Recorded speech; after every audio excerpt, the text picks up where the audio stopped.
Hello, long time no talk. Welcome back to this YouTube channel. I have been swamped at work, to say the least. And I really want to vlog a little bit, so I'm gonna try to do it today. It's my weekend, it's Saturday. I think I'll sit down soon and tell you what I've been reading and what I finished this morning, what I'm reading now. And I don't know, just try to do this again. I've missed all of you and missed filming and posting and commenting with you guys and chatting. I love this community, as we know, so I'm feeling lost without it. But I just have had little to no time for this. I guess we can do a little outfit check. I'm wearing all denim basically today, and that's my laundry. This is a t-shirt that I got from my friend Mai, which you probably heard of her. I'm still trying to find a good opportunity to get her on the channel, so we're gonna work on that. I got this denim jacket, which also from someone, and I was racking my brain this morning trying to remember from who or where it was. I have just no idea. These jeans are Uniqlo.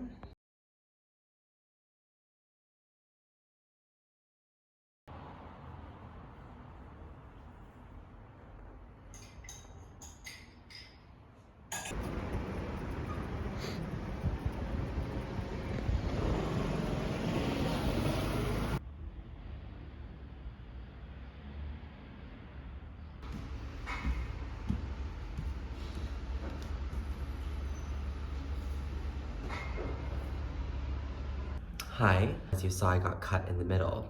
And you can also probably hear in my voice.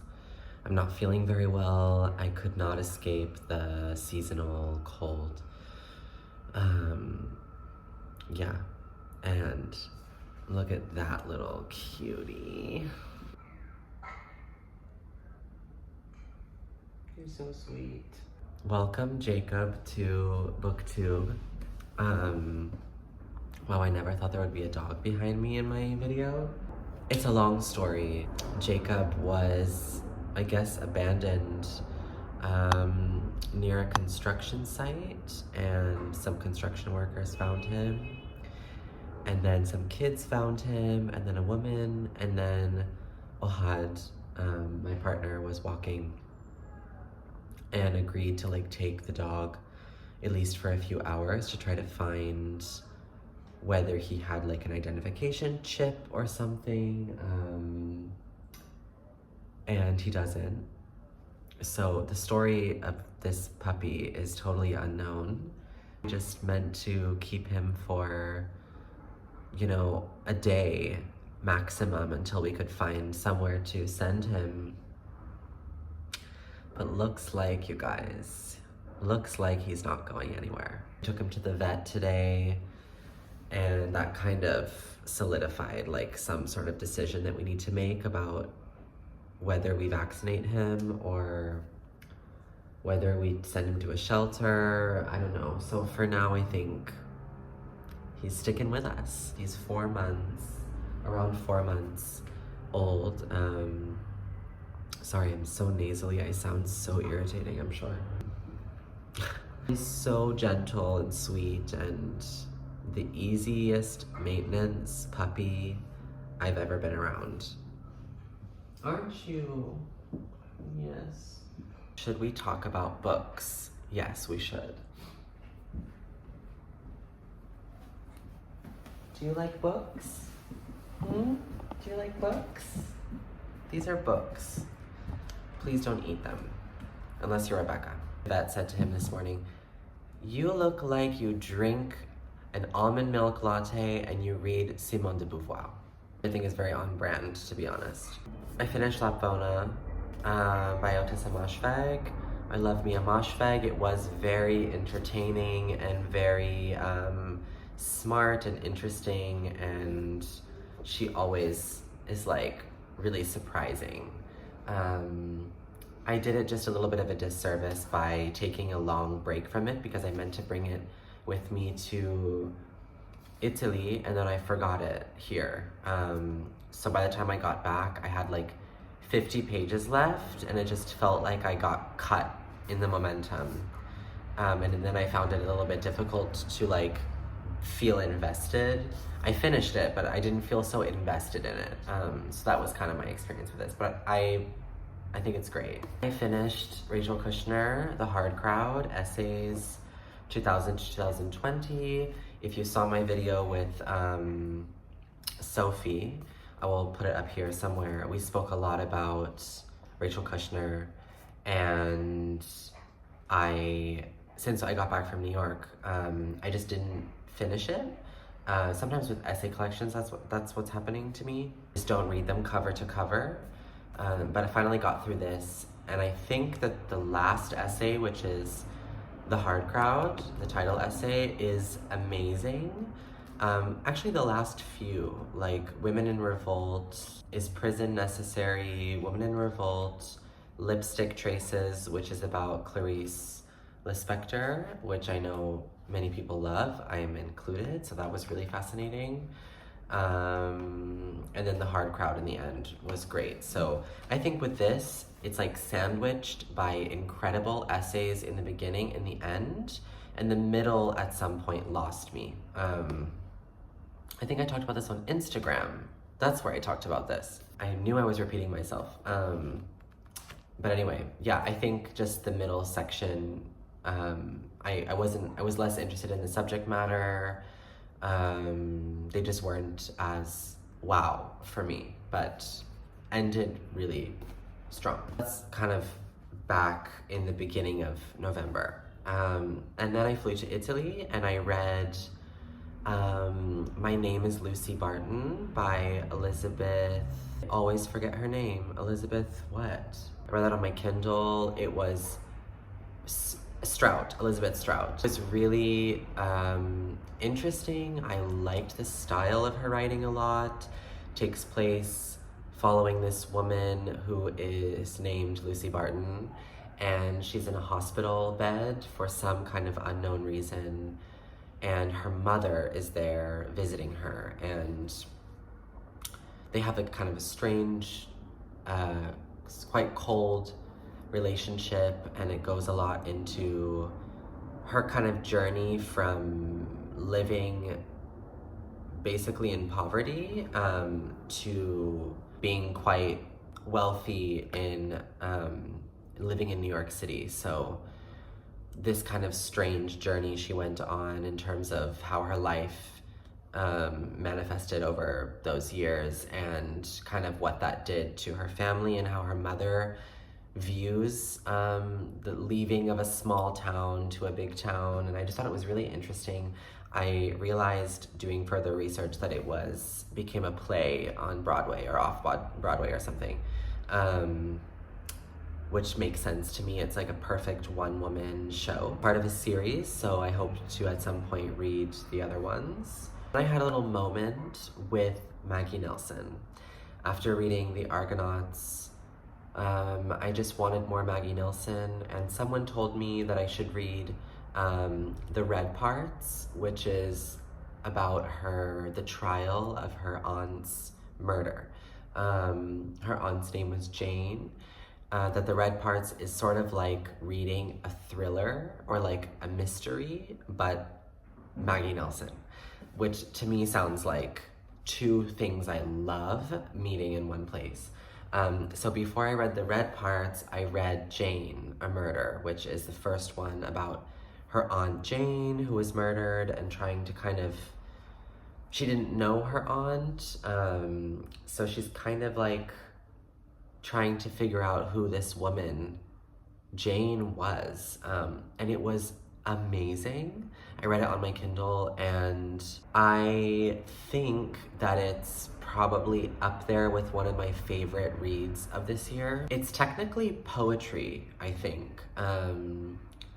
So it reads like you're reading a series of poems that are trying to understand who Jane was, and some of the poems are kind of interspersed with excerpts from Jane's diary. So you get Jane's writing and Maggie's writing.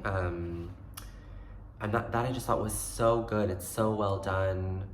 I just thought it was amazing. So I immediately got the audiobook for the read parts and listened to it. And I don't really listen to audiobooks very much, but this one was lovely. It was not read by her, but the voice was very nice.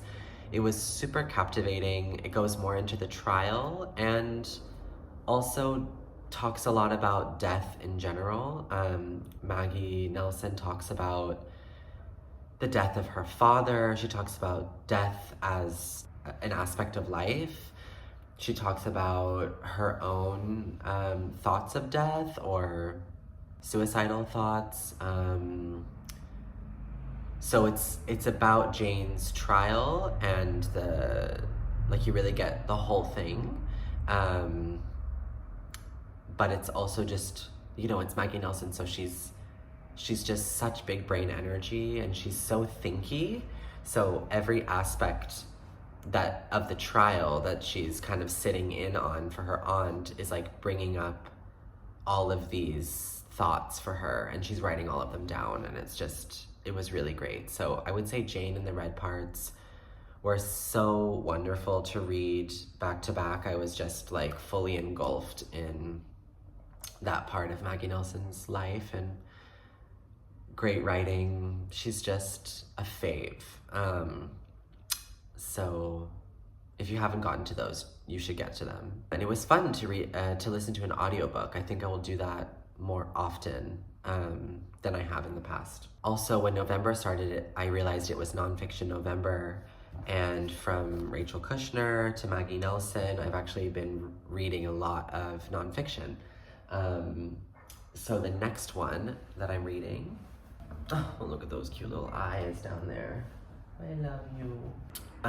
The Last Supper by Rachel Cusk.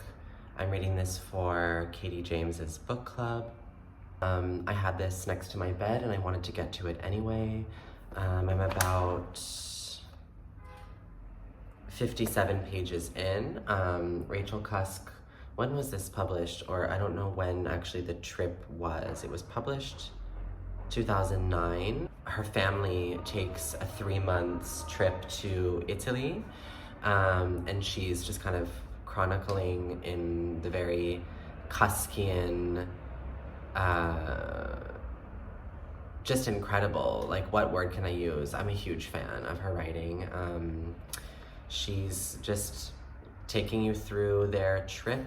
So it's like a travel memoir, but in Cusk language. So big brain energy. There's a lot of photographs, actually. She talks about art. She talks about culture, travel, food, family.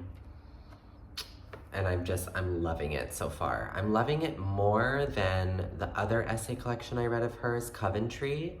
I didn't love that one. I must say, it's the only thing of hers that I've read that I didn't get along with so well. And this one is chef's kiss already. So really happy to be reading that.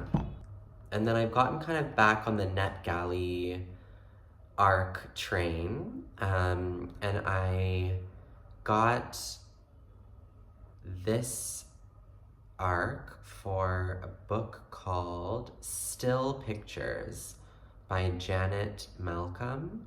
This is out by FSG.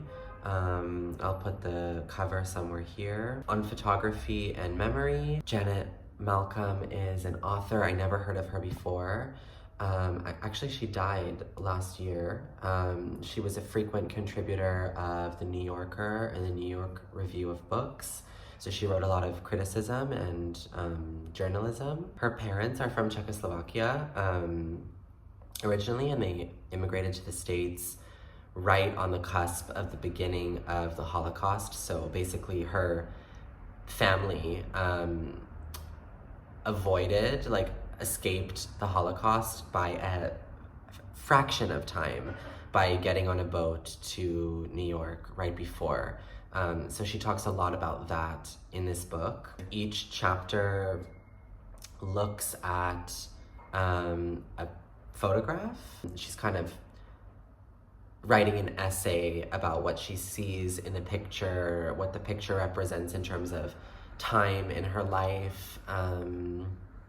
It's a memoir, although she hates kind of the word autobiography, and she has a lot of like opinions about what it means to write about one's own life. She's quite cold and disassociated and distant, which maybe for people who love already have a fondness for maybe her work in the New Yorker or something, maybe would enjoy this a little bit more than me. I felt like the way she writes and her voice and I aren't like the perfect match. But I did find it really interesting about Czechoslovakian families that immigrated to Brooklyn at that time. A lot of like Czech words in here that are like kind of untranslatable in English, which I found just interesting and added like more layers to the experience of reading it. So I thought it was interesting.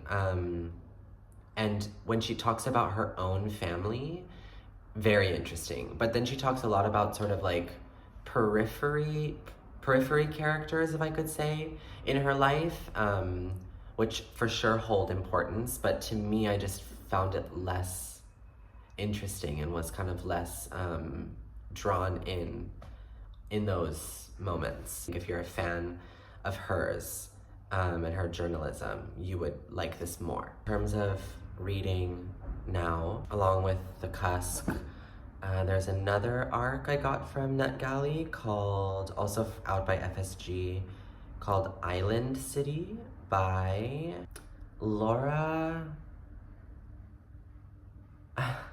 Adamczyk, Adamczyk.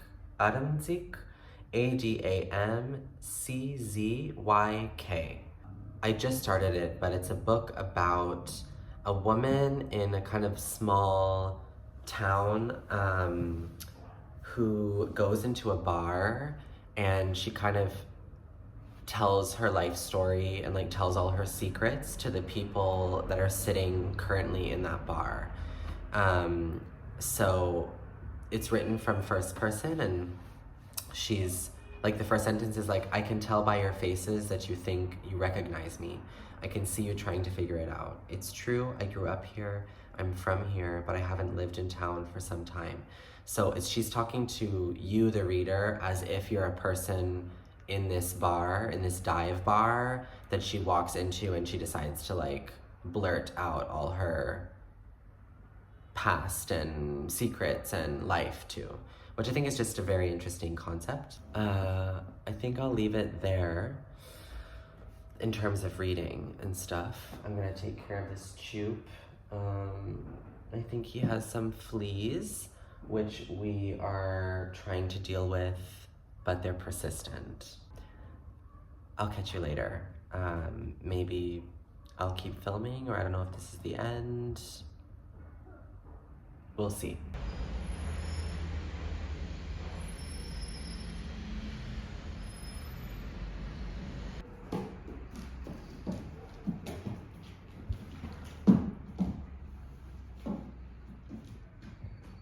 Hello guys, I'm here just to give you a little update. What happens when you used to have bangs and then they grow out and they just stick out like that. Puppy is doing so good. He is just truly an angel dog. I think the more that we spend time with him, you know, he's becoming a bit more like in his personality. I think he was obviously a bit traumatized when he first arrived here. But he's coming into his personality and like getting a little more rambunctious and like wanting to eat things, and we don't have like the most dog-proofed apartment that ever existed, but we're doing our best. But really, like, for a 4-month-old puppy, I think we were blessed with the easiest one. He got his first vaccine this morning, so our relationship has been officiated. Let's talk about books. So I don't think I'll be able to finish a book in this video. And anyway, I want to get more in the practice of just making more videos as I'm reading things. So I wanted to give you an update on Island City on chapter 8. It is very interesting. Like I said, it's kind of a confessional book, or like a confessional story about this woman who is, I think, either in her late 30s or early 40s, and she's walked into a bar in the Midwest where she's from, and she's divulging her kind of life story. And it seems for a particular reason that I'm not yet aware of. I don't know if her father was an alcoholic, or maybe he did something. I don't know. There's some connection there, and there's some reason why she's choosing specifically like her life plan, instead of to think like forward. It's like she's chosen to reverse herself and go backwards. There's something very intriguing about the setup of the book. The fact that the reader, like us reading, we are the people in the bar that she's telling it to, I think is very, an interesting device, but it might be a little gimmicky. I wonder how I will get on with it as it goes along. Like, she will finish a chapter by saying, I'll tell you, but how about a drink first? If someone wanted to get the next one for me, I wouldn't say no. So it's like as if she's talking to us, like we can buy her a drink and she can keep telling us her story. And like, I like something about that, but it's a little bit, I don't know, gimmicky or kitschy or something, or I don't know the right word. Regardless, like I think the idea is interesting and the idea is strong. I think it's also that thing in a book when the character is saying you, like is speaking to you and saying the word you about you, the reader.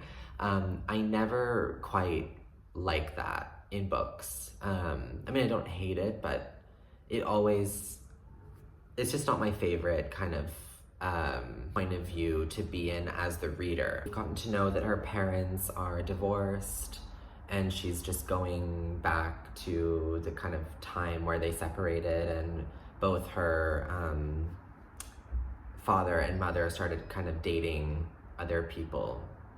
The fact that this is being told as a story does sort of feel like it's dissecting what it means to tell one story. It's funny that I just read that memoir, Still Pictures, that I mentioned by Janet Malcolm about memory, because this does kind of deal with how do you tell your story? What do you include in your story? If you tell it to someone else, what kind of picture do you build for them? How much do you want to know? How much do you want them to know? And I'll just read you, like, this is the beginning of chapter 7. The problem is that whatever I choose to tell you from any particular time would make it seem like the most important thing. Any piece would seem too exemplary. A story becomes the story. It becomes more definitive than a great pool of past, the habitual, the thing that normally happened. But not every memory has a beginning, middle, and end, which is why I can't present so discrete a story in all cases, and not in this particular case. Because one day he wasn't there, and the next day he was, but I can't say what that next first day was like.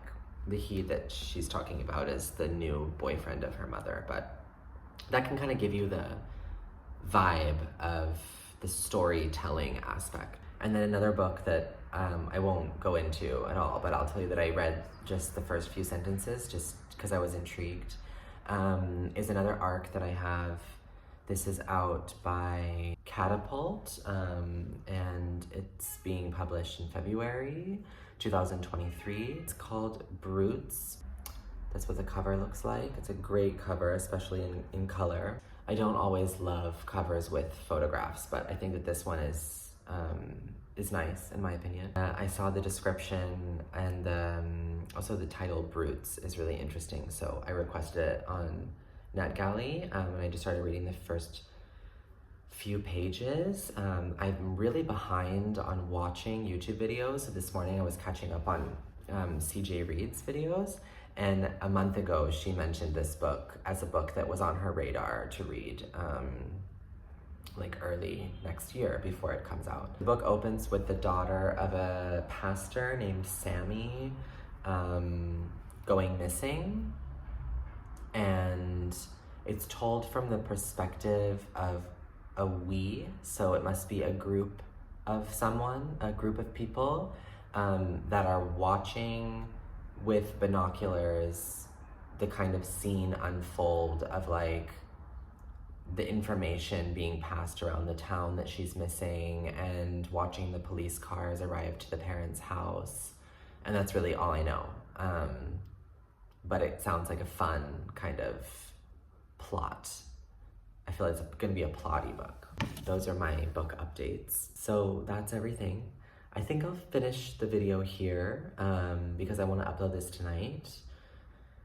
And then I'll just start filming more and hopefully I'll have another video to you soon, maybe once I finish one of these books, or at least the progression of the reading. Definitely there will be pup content on Instagram, so you can follow me there if you'd like. Okay.